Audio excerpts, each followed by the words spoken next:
was there when Pangea split, who saw borders break and continents drift, when shifting rock and heat of time cleft plates apart, pushed ice to brine.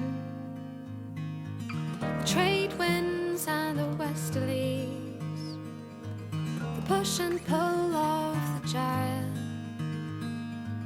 the glass eel chasing estuaries, to ford and fen, to mud and mire, and as the leaves I was born in rural Somerset, and that's where I grew up, and I only moved away when I went to university. I was surrounded by nature as a child and spent literally most of the time out in the garden. I absolutely loved it, and I'd see a hedge as an opportunity and make a kind of tunnel through the hedge. And I remember the best birthday present I ever got was a tarpaulin. And I was so excited by getting this tarpaulin because it just represented a den anywhere.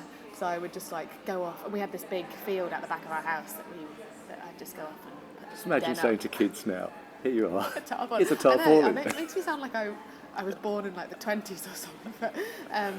But yeah, Swallows and Amazons, isn't it? Yeah, exactly. Yeah, I absolutely loved it. But I learned a lot about nature as a child. My mum and dad were always encouraging that, and my godfather was a biology teacher who absolutely loved nature, and he always had these tanks of interesting creatures and axolotls and newts and things, and we had lots of pets and things as children. But it was a very wild upbringing.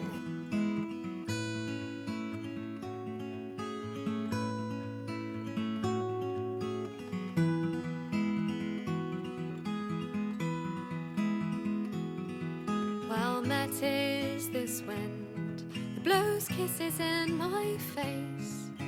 The cold and the storm can't make me forget that taste.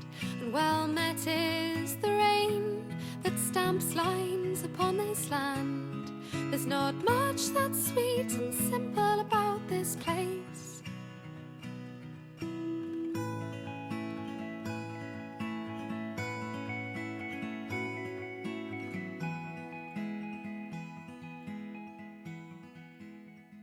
So I started playing guitar when I was 11, and singing basically at the same time. Well, I mean, I was always singing, but singing with the guitar happened at the same time, really.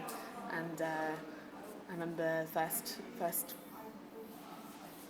time I went on stage was I think it was 2 weeks after starting guitar, and my really passionate, enthusiastic guitar teacher was so keen to. He was so great at just quelling those nerves early on, and so he was like, right, 2 weeks' time, you're going to play a song. And I was like, no. I was like, yes. And then he went up and helped me, but I did play a song on stage, and I think that was really great because it kind of made me realise that the guitar is kind of a tool for expression, and started writing songs soon after that. One of the first songs I wrote was about, which I wouldn't even be able to play now, was called Dandelion Clocks, and it was about that image of a dandelion head and blowing the seeds and telling the time.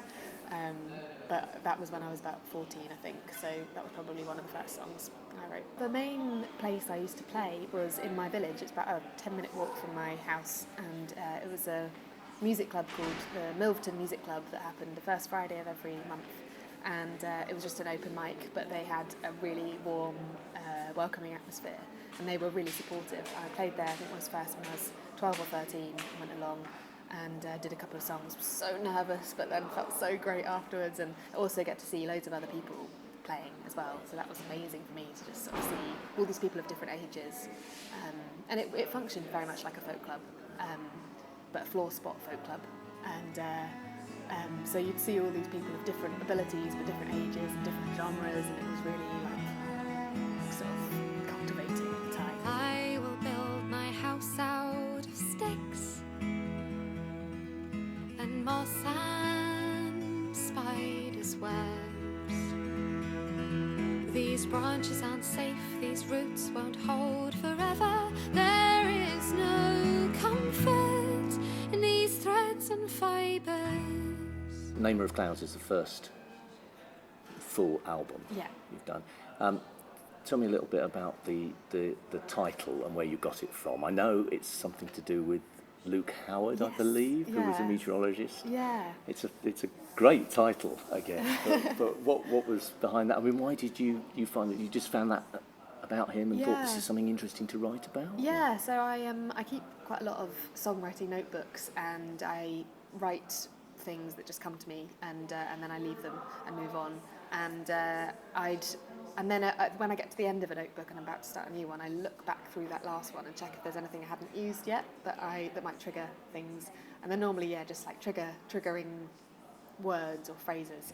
And one thing that kept, and then I'd move it on to the next notebook, and one thing that kept on being moved on from one notebook to the next was Luke Howard, namer of clouds.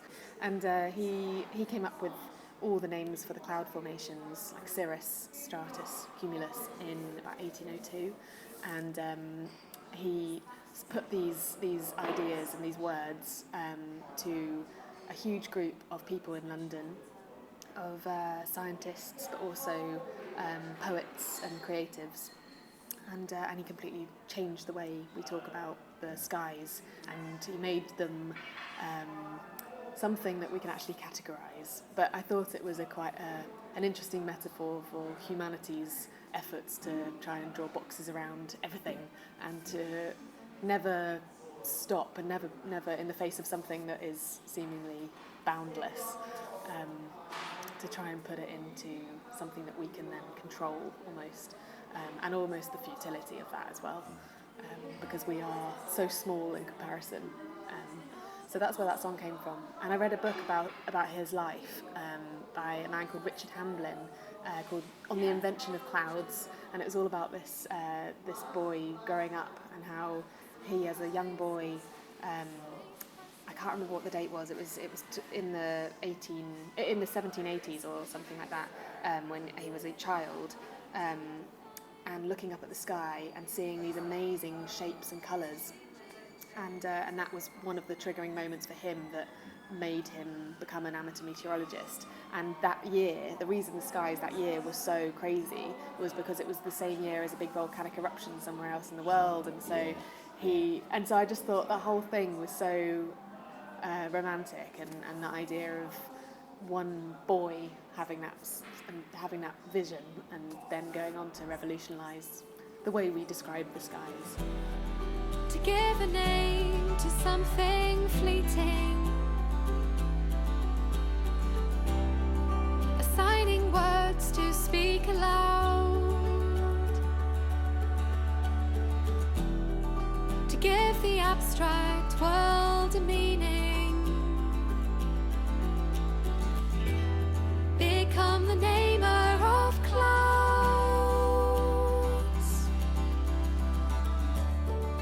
Is there strength in making a mark, sculpting clay and shaping the stone?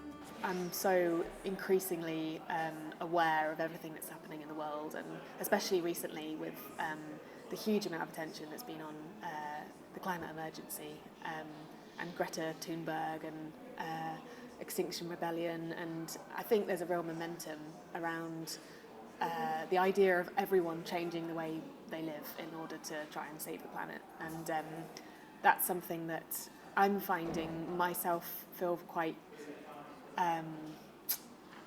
useless, I guess, in the face of, but then realising that the little thing I can do is to write about things that I am passionate about, and hope that other people will share those views, and then it might have some sort of butterfly effect. As a solo artist, performing on stage, I find it, I really enjoy it, but I find it quite hard sometimes to conjure up the atmosphere of what I really want to say with just me and my guitar.